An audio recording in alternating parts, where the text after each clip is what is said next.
Good afternoon. It's Lindsay. It's Sunday, June 30th, 2024, and so I'm gonna do a video today about narcissistic abuse and how they come back to continuously hoover a person after you've been discarded or you've done the discarding. And I'm only speaking about this again because I've gone through this, myself.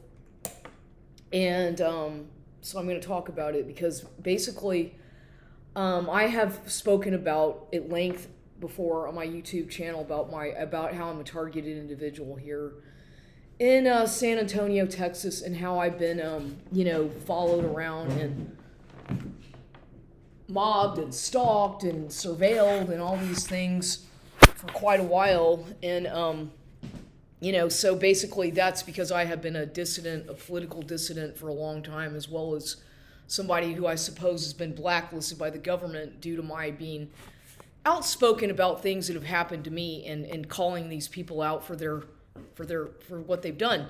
And so right now, I'm still battling this court thing and the probate in Kerr County probate courts.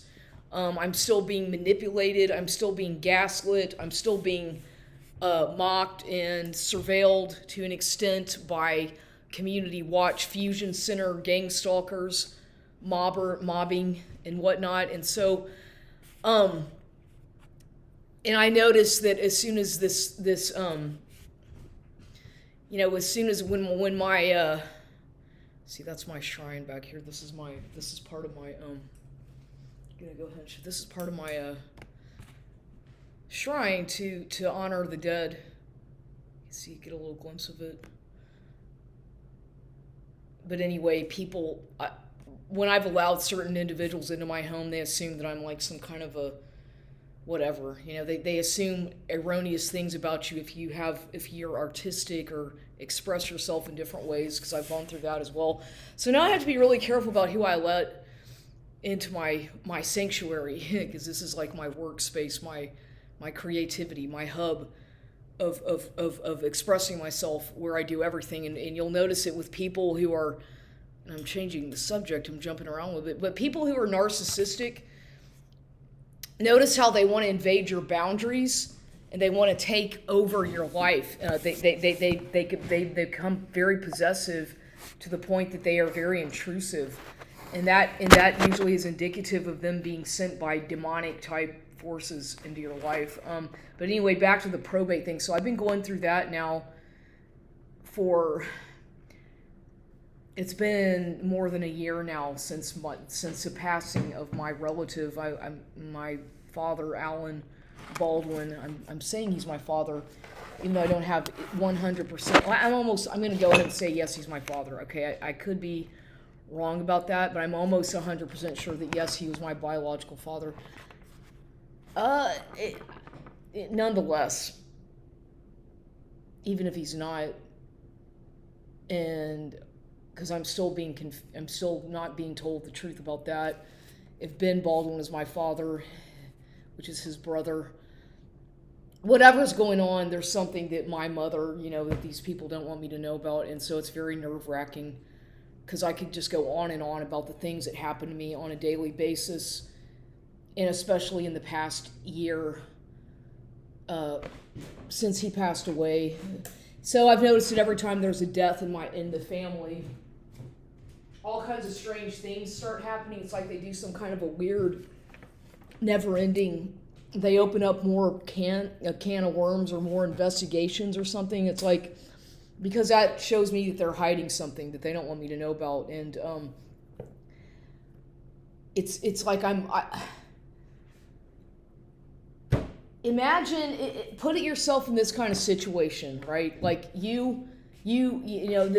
is part of life, and this is something that happens to people. And so what happens is, if a person is a beneficiary of something, maybe you were the person named in a will, for example, and it could be the will of a friend or a relative or something. Just for example, hypothetically speaking, supposing that, or maybe you were a caregiver for somebody, whatever, and they decided to maybe without even you knowing, they put you in their will, or maybe they put you on some kind of an insurance policy. This is just speaking hypothetically. Imagine that situation, right? And imagine that because of your past, that you've been diagnosed by psychiatrists in the past or whatever, you have a quote unquote record of mental illness according to punitive psychiatry and whatnot. So basically that right there is going to give these people an excuse to continuously monitor you or discredit you, and then they get, when they get the courts involved, then you're going to be represented unfairly. And this is just an example of what can happen. It's called guardianship abuse as well. It's called, because this happens a lot, and I research these things a lot because I've gone through this myself, where you are an heir to an estate that somebody, maybe a relative or somebody, left you an inheritance, and because of whatever your past you've done years ago or something that's questionable, they are trying to keep your inheritance from you, coming up with invalid excuses like you're crazy, you're delusional, she's schizophrenic, she's suicidal, she's this, she's that, she needs to be on medication, or a drug addict, a prostitute, whatever kind of an excuse some of these people can drum up to discredit you or to keep you under their control, monetarily speaking, and that is to say to keep you under financial control, then they'll do it, and they'll lie. They'll create fake files about you. They will spread rumors about you in the community, alerting the police, alerting the sheriff's departments, alerting mental health workers, all of these things, because I've gone through this, and this is what the majority of my targeting indeed has to do with the fact that I believe I was the heir of money. And no, I'm not trying to brag. I am just stating that this is a kind of thing that happens when somebody doesn't like you and they don't think it's fair for whatever reason, so they're going to make sure that you are gonna not get what you're entitled to, or they're going to make it very difficult for you as an heir, for example, of something, or beneficiary of a IRA account, or a decedent IRA account, for example, or a life insurance policy, if so be the case. They, i.e. these gang stalkers, flying monkeys, people in the community, whatever, court system, legal system, they are going to make family members, friends, relatives, whatever. These people are envious. They're jealous. They don't like you. They don't understand you. They don't like who you are as an individual.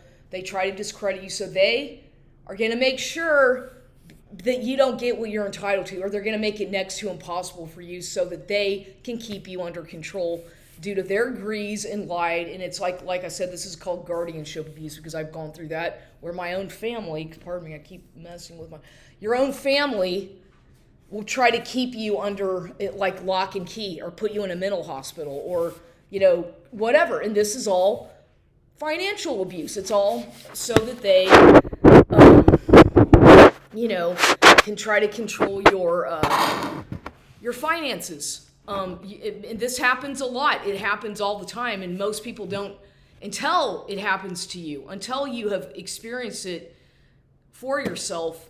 Most of you are going to have a very difficult time, understanding what I'm saying. You can understand it, but in order to really grasp it and comprehend it to the level of which I'm speaking, you have to actually have gone through it yourself. You have to have had this kind of experience firsthand, as opposed to just hearing about it or talking about it. You have had to had gone through it yourself to an extent to see or understand the depths of the abuse, of the psychological, community harassment, gang stalking setups in your life that happen as a result of people not wanting you to have what you are legally entitled to, i.e. an inheritance. Okay? And I should know, because it's happening to me now as I speak, as I do this video. They are making me look like a fool, setting me up for failure, rejection, humiliation, embarrassment, public humiliation on a daily basis, gang stalking, mobbing at the gym where I go every day and where I've been going for a long time. They just want to do everything and anything to discredit me or erroneously label me for something that I'm not or somebody who I'm not, just because they don't like me. They don't like the way I look. They don't like the way I dress. They don't like whatever it is that these people, whoever they are, don't like about you because of their mindset, because of their upbringing or their whatever credence or lack thereof. They're gonna just do this to people. I'm not. They think I'm an easy target. They try to find easy targets to scapegoat. It's called community scapegoating in my case, because I went through this with my own family, familial, family scapegoating. But now I'm going through communal narcissistic abuse, which I've been going through for a long time, and it's all intertwined with community gang stalking and mobbing and harassment and exploitation, things of this nature, where they really find that these people try to play God. They try to play authority figure. They try to come into your life, act like there's a problem, act like they're going to save you, and act like they're a savior, only to create problems which never existed, only to come into your life, create problems, and then come back later to try to quote-unquote fix the problems that they themselves created and put into your life, to throw you off path, to throw you off course, because these people, there's genuinely a lot of evil people out there, okay? We all have our good and bad sides, I think, and people go through phases in life where you're, angry or whatever. And I believe that healthy anger is good, to express your anger and get it out, get rid of it somehow. But people who go around being angry at everybody for whatever reason because of their envy and ignorance, those people have a problem, because these are the kinds of individuals who are always trying to tell you what to do, tell you how to live, tell you how to drink, tell you what to eat. It's like, excuse me, I do not, at my age and with my experience and my knowledge, I do not need or want a handler in my life telling me what to do. I'm not married. I don't have kids. I'm single by choice, okay? Every single relationship that I get involved with, for the most part, turns out to be, most of these people are sent by whoever the fuck I want to say, Satan's agents, I don't know, sent by evil, my eyes are watering. They're not really who they say they are, okay? They put on a front. They're usually not who they say they are. They are usually keeping secrets from you. Usually you're going to find, or usually in my situation, I found that these individuals are married.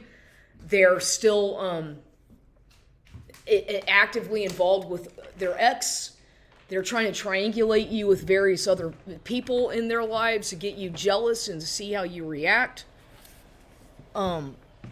They do these kinds of things. Oh, thank you. Thank you. They do these kinds of things just to create drama and chaos into their target's life. That was an Amazon people. So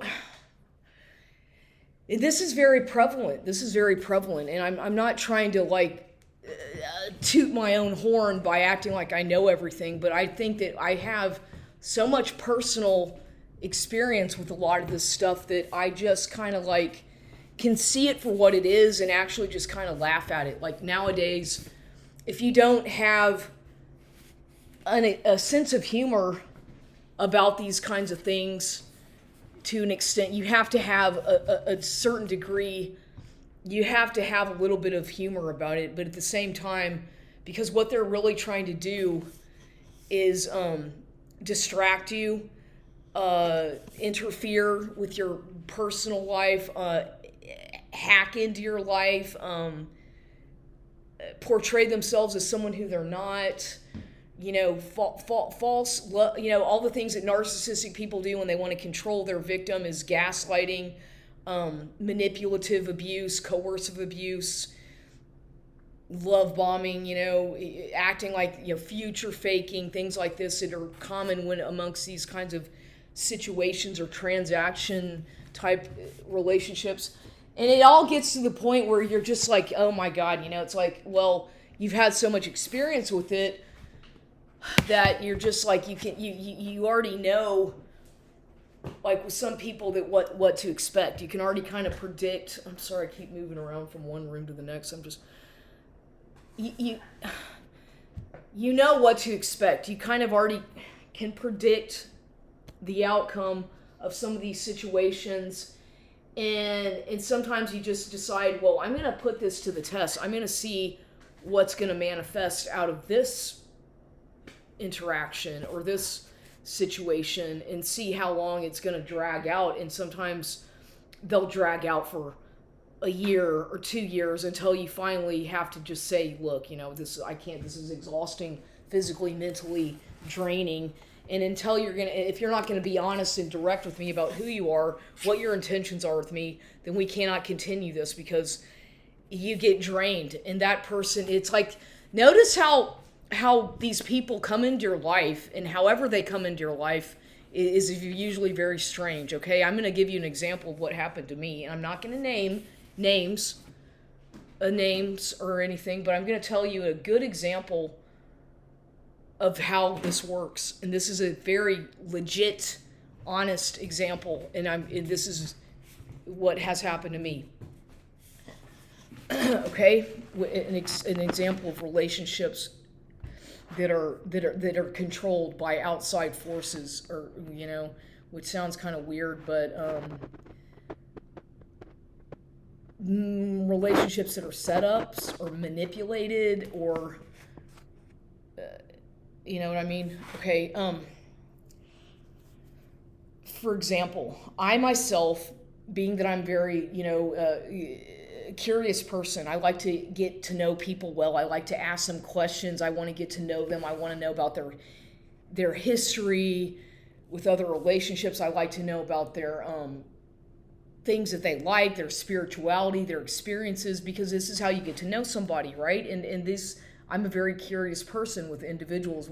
I like to know about them before I get to, you have to really get to know people, and I like to try to get to know these people. Notice how they are very, most of these people don't want you to know about them. They're more than happy to come into your life, into your home, and sort of take over your boundaries and cross your boundaries, but you're not allowed to go there. You're never invited in public with them. You're not invited to their house. They don't introduce you to anybody. They just kind of keep you like a little secret. Okay, now when you're going through these kinds of, if you've gone through something like that, and you see these kinds of red flags going on, manifesting right in front of you, then you really need to pay attention to your intuition, because it's probably trying to tell you something. And it's probably trying to kind of warn you about, maybe just give you a heads up about what that person's motives are. Because you have to ask yourself, well, why would they want to get to know you so well and act like they're so interested in you and act like they can't live without you, but you're only a friend, or they care about you, but the relationship never really evolves much more than just beyond closed doors at your residence. It's almost like you're like you're being treated like you're on probation or something. Like they become like probation officers, if that makes any sense. And it becomes a very strange interaction where you feel like you're always questioning everything and doubting your sanity, and you're being gaslit, and you're like, well, who sent you? Is this something that my family arranged once again to try to keep me under control, or what's going on here? You start really doubting your own intuition, because it's like, this is weird. This is not a normal relationship that you're used to. There's something off about it, but you're not quite sure what it is or how to even describe it, especially to anyone else who doesn't understand about narcissistic abuse or coercive abuse, okay?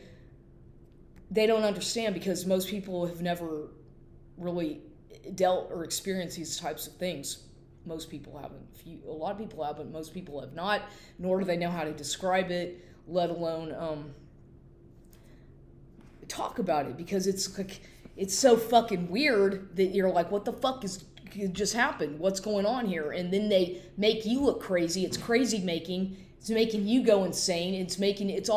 They direct and blame shift to make you look like you're the one responsible for all the shit that they're manifesting into your life by surveillance and illegal things that they're doing to monitor you, like hacking into your phone, for example, or, spying on you. They're the ones they're trying to manipulate the narrative of your life because they are controlling and control freaks, and they are domineering and they're abusive. Narcissist. But anyway, so here's an example of something very strange that has happened to me, that I've gone through, that I recently have experienced. And this is once again, I don't know what you want to call this, but I have dabbled with, online psychics before, and just researching things because I love to, learn about astrology and the occult and, things of spiritual, new agey type stuff, whatever. Because I'm interested in these types of things. I love to learn, and I'm very open-minded about these things. And so that causes people to get angry. I've noticed that they get offended. If they're of a different mindset, they get very offended by things like this. You'll notice some people. Well, anyway, I want to say a year ago, sometime in 2022, don't know exactly when, I continuously would get these emails, or I get YouTube video ads while I'd be watching YouTube videos about soulmate sketch or this, that, and the other. And sometimes, it's like a lot of my YouTube ads I've noticed are just catered to me for whatever. They'll basically like cater certain ads to your personality, because I watch a lot of YouTube videos, and I don't, and so when the government is monitoring you, they're going to make sure that they do shit that mimics your personality, that they think that, it's all behavior modification, surveillance crap that the government does. I think it's going to rain. Wow, cool. Is it? It's raining outside? Oh, I think it is raining. We need the rain. It's been very dry here. I like it when it rains sometimes. Not driving in it, but damn it. It's about time that we had some rain here in this dry... I think it's actually either that or there's just some wind. It might actually be raining. Wow, cool. Anyway, back to what I was saying. So I had dabbled with some stuff online, and right now I'm being monitored by these people, and I know that they monitor me on my YouTube and send all the agents out to fuck with me from these fusion centers and whatnot every time I fucking leave the house. But so be it. But so, excuse me, I have a bit of a, not sinus infection, but some stuffy nose allergies.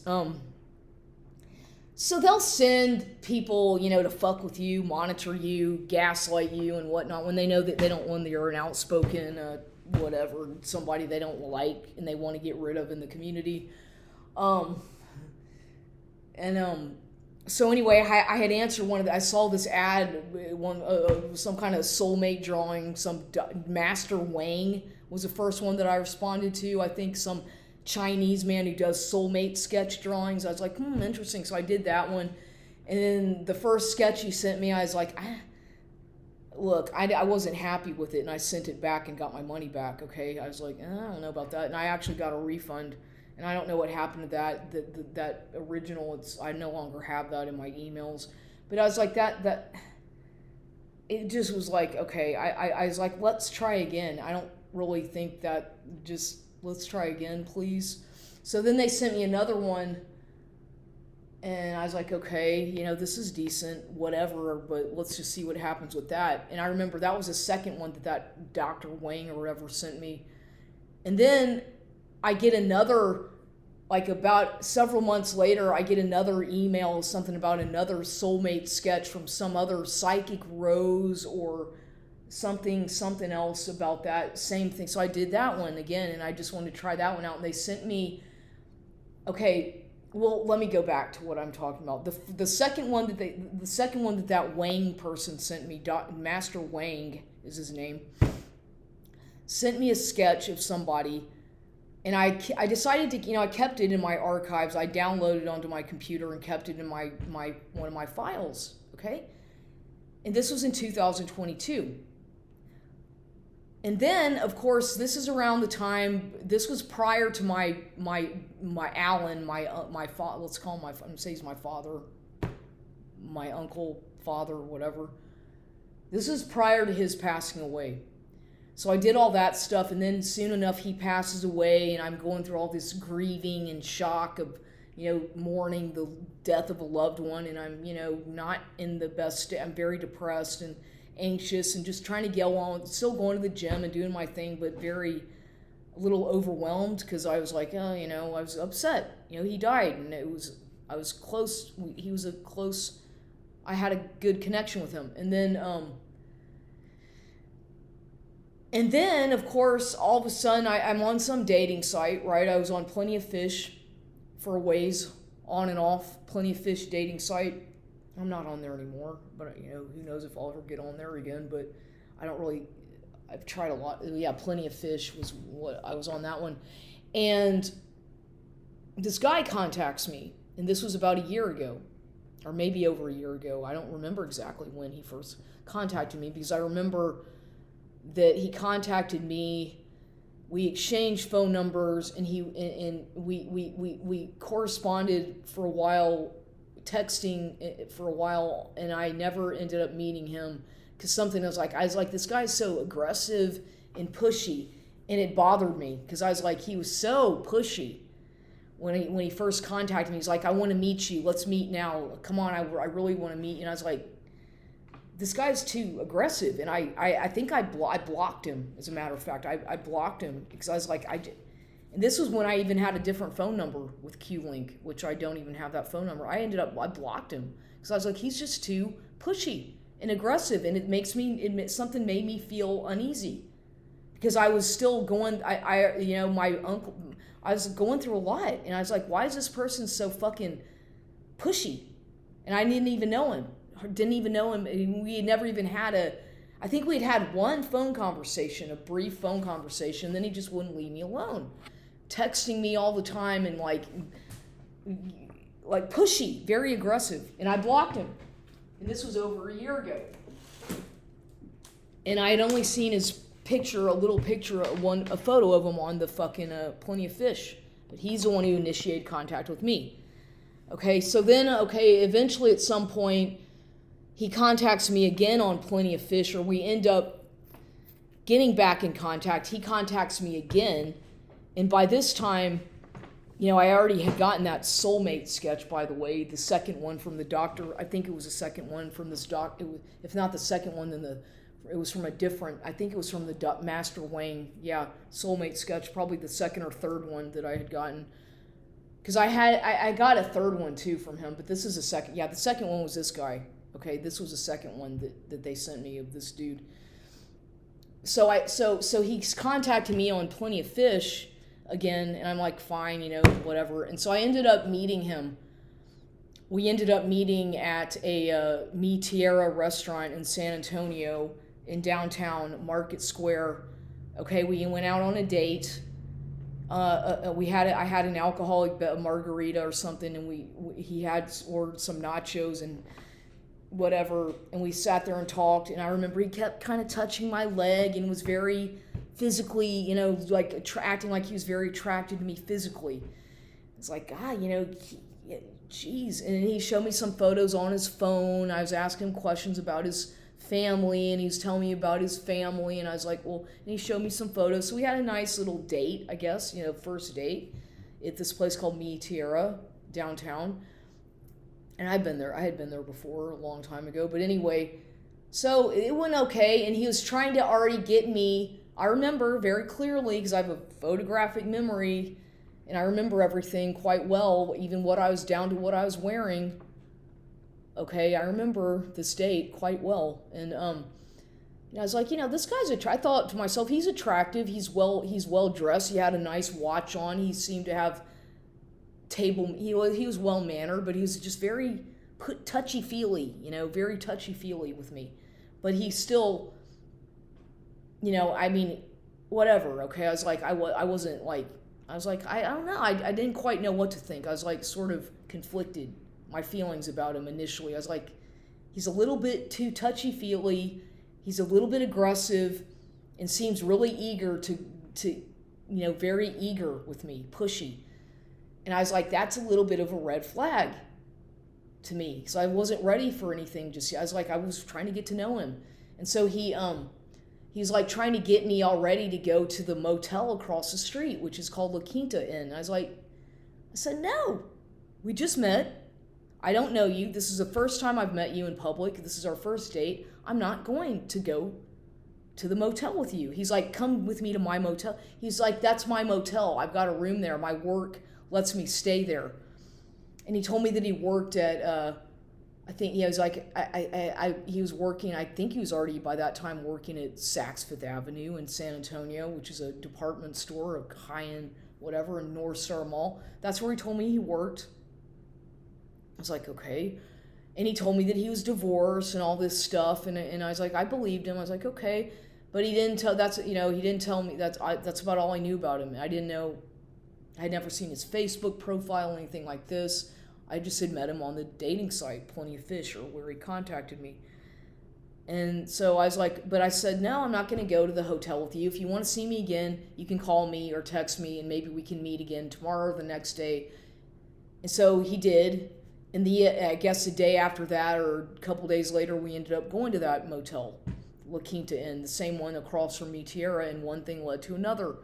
I'm not going to get into that, but that happened over. That whole thing started happening on a more of a regular basis until eventually he came over to my house, and so the relationship continued here a couple times a week. When I'd see him, he'd always be wearing the same thing. He'd wear pretty much the same outfit when he'd come over here, either a suit from where he was working, like a nice business suit when he got off work, or he'd be wearing like these shorts and a navy blue shirt, or maybe a white shirt, t-shirt, and tennis shoes, like the same thing, or jogging pants if it was a little bit cold outside. But he always was wearing the same outfit throughout this relationship. He always wore the same thing. Me, my look changes a little bit, but I just would basically wear, jeans, casually dressed as well. Because he never after that one meeting at Mi Tierra, it's not like he ever said, well, let's go out. I want to take you out on a date, or let's go here. No, we never went out on another date in public again after that, except some motels. He never invited me to his house because he lives with his parents, supposedly. He never introduced me to any of his friends. And by the way, it's too soon to, I understand. I wouldn't want, when you're first getting to know somebody, but I was like, shit, what are you, there's like something that you're keeping from me. There's got to be, you're so secretive, or I feel like you're not who you say you are. These are some of the feelings I felt. That was my gut intuition telling me these things. And then I still kept I was like, well, I'm going to see what happens. I'm going to go ahead and let this whole thing manifest and just see what happens, because I was curious to see what was going to happen. And so anyway, I guess nonetheless, my point is that this person, there's just definitely something that this person doesn't want me to know. I know that much, and I still to this day know that much about him, that he's not telling me fully exactly who he is, and that's how I feel. And that I think he might still be married, because I did end up seeing his Facebook profile. What he did was he friended me on Facebook, and then a couple weeks later defriended me. he friended me in enough time to see all my friends and whatever to maybe do what he had to do, and then he defriended me, which was humiliating and insulting. And I was like, what kind of person would do that? Why would you even? Why did you do that? And that's when that's when I had a new phone number. I lost my phone. I didn't have a phone for a few weeks. He found me on the What's a Fish again, the Plenty of Fish, and then he found me on Facebook. He found me again and was trying to initiate contact, and I was like, oh my God, okay. So, but the point, I guess, my point here. Why I'm telling you all this is what I want to say is that this sketch thing, because one day I said, well, I would like to see some photos of you, show me a photo album or something, since he never would allow me to see where he lived or anything like that. I never saw his room. He always came into my house, but I was never allowed to see where he lived, his bedroom, anything like that, right? Which is another red flag. He didn't want me to see where his room, because he lives with his parents and all this stuff. So I was like, okay. So then he brings over a couple photo albums one day, and I'm like, oh, cool, I get to see some pictures of your family, of you, and I was like, yeah, cool. So I was looking through it, and there was this one picture that he showed me, or even his driver's license picture. I kept asking him over and over again, and he showed it to me once, and I kept having to ask him again, may I see it again? Let me see that picture. And I kept looking at it, and the more I looked at it, his driver's license photo, which was from 10 years ago, maybe more, and he didn't have on glasses in that picture, and his face looked a little bit different, thinner, in the photo of his driver's license, and some photos that I saw when he was younger. He looked, his face was different. Now his face is a little bit more full. Okay? He's, people change. I understand that, but he looked different. You could still tell it's him, but he didn't quite obviously look the same as he did 10 years ago, and inevitably most people don't. But, but I was like, damn it, the eyes, the eyebrows and the eyes and features of his face were clearly in the lips, everything. It's like this man who I was looking at right in front of me, and also looking at his photos and his driver's license. I was like, that is the same guy from the sketch. I was like, why? I was like, what in the fuck this is crazy, because I was like, how do I know? I kept thinking to myself, this can't be, this is crazy. This is not, there's no way that this could be happening. I kept doubting myself. I was like, no. But yes, the more I looked at him, his pictures, the more I'd look at his face in person, and the more I looked at that drawing, that sketch from Dr. Master Wang that he sent me, the second one of this, I was like, yeah, that's him. This is this guy. It's very similar. It's very much represents him. Very, very, at least his doppelganger, there's a lot of similarities. And I was like, wow. So I told at one point, like about a couple months ago, maybe 3 months ago, I was like, I want to tell you, and I said, the reason I keep looking at your driver's license is because I want to tell you something. I want to show you something. And stupid me, being an idiot that I was, because this guy's a narcissist and he's very manipulative, took advantage of me being maybe stupid or thinking I'm stupid. I showed him the drawing and said, this is what I did. I told him, I said, look at this and look at your picture. Do you know this? What do you think about that? And he's like, it looks like me. He even said, he's like, yeah, it looks like me. I was like, yeah. And I told him about it. I told him everything. I've been very honest with this guy. So fucking honest about everything. Like an open book, you see? And yet he's like, you know what it means? You know what it feels like to be completely open to somebody and sharing your emotions and everything out on the table, and they just kind of don't tell you things, and then you find out that they're probably lying to you. You know how that feels? It's a big slap in the face, right? It can be very hurtful and damaging when you know that you because they're trying to trauma bond you. And I was like, this is all just a fucking joke. These people are manipulating me. This is all a setup. And I started to get angry. I was like, I should never have done that soulmate drawing. This is just a setup to manipulate me and to confuse me and overwhelm me and get me angry or upset, or, and I was like, I was angry because I was like, the way he reacted, he's like, oh yeah, he was very like asshole about it. He's like, oh yeah, that looks like me. And he was real rude about it, like almost like mocking me. Almost like like mocking me. And I was like, God, you're, okay. I wish I didn't tell you, but I did. So anyway, that happened. And guess what? Now I've called him out on some shit over the past, since I've seen him, because I'm like, I've asked him before. I was like, have you been with other women since you've been involved with me? And he's like, no. I'm like, come on, tell me the truth. Because what these people like to do is they love to triangulate you with other women, right? When they have insecurities and doubts and whatever, or they love to triangulate you with other women who they work with or whatever, past relationships, or to put you to the test, to get you jealous or to react. And this is all done by design because they want to see how you react. Are you going to get angry? Are you going to say, I don't fuck, they want to see how you react. And so he would do this to me to get me to react. And of course I would get jealous, because it's like, if I'm with somebody intimately or whatever, I don't want to share. Why would I'm not into polygamy and all that shit, but I guess he is, right? But they don't tell you this, and nor do they tell you that they're fucking married still and not over their ex, okay? They keep a lot of secrets, these people. And so anyway, so apparently so I'm just saying, back to my point about this soulmate shit, yeah, that person was the same drawing of that Dr. Master Wang, that soulmate sketch. It was him. But I guess you can have multiple soulmates, so now I don't believe in that shit anymore. And as a matter of fact, what's even more bizarre is that sketch got deleted. I had it saved on my computer, and at some point after, it's gone now. It's gone. And I know I didn't delete that file, but I can't find it. It seems to have gone missing from my computer. That exact sketch is gone. Can't find it.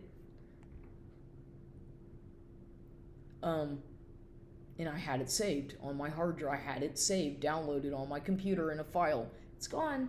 Just gone.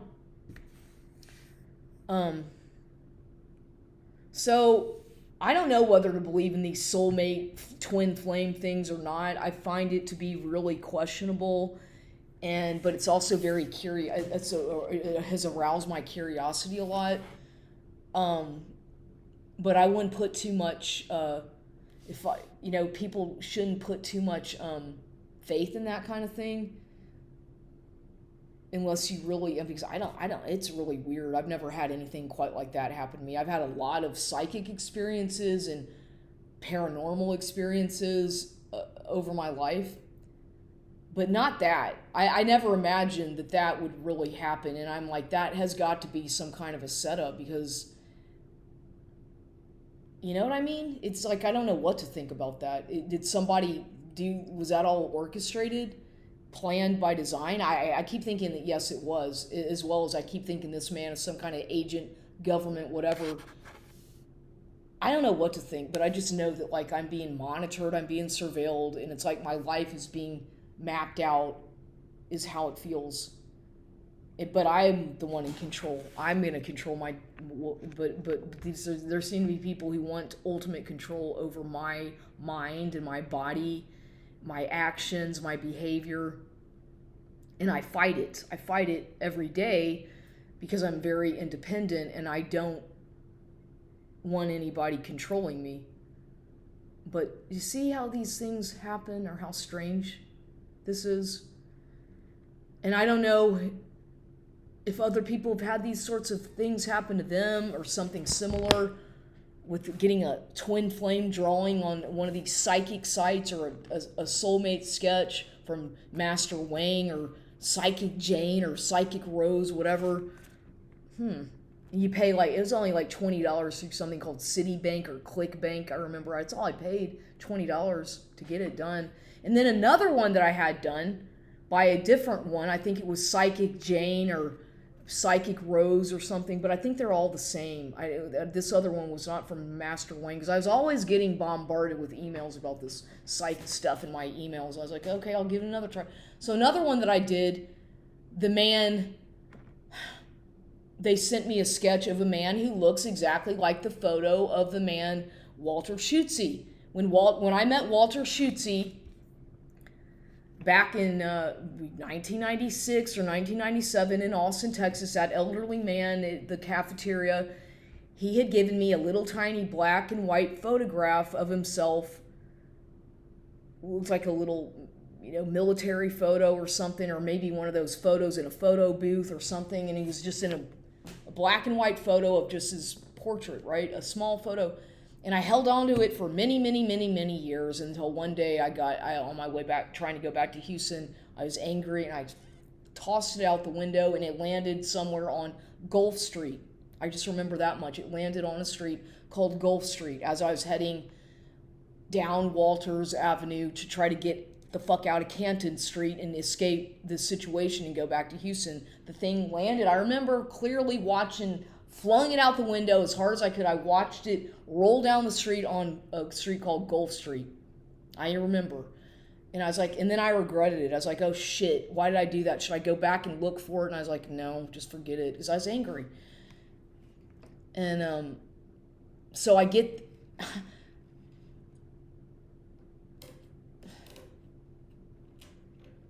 So I get the picture, another soulmate sketch from whoever, and it looks like the photo of Walter, the same picture that he gave me back in 1996 or 1997.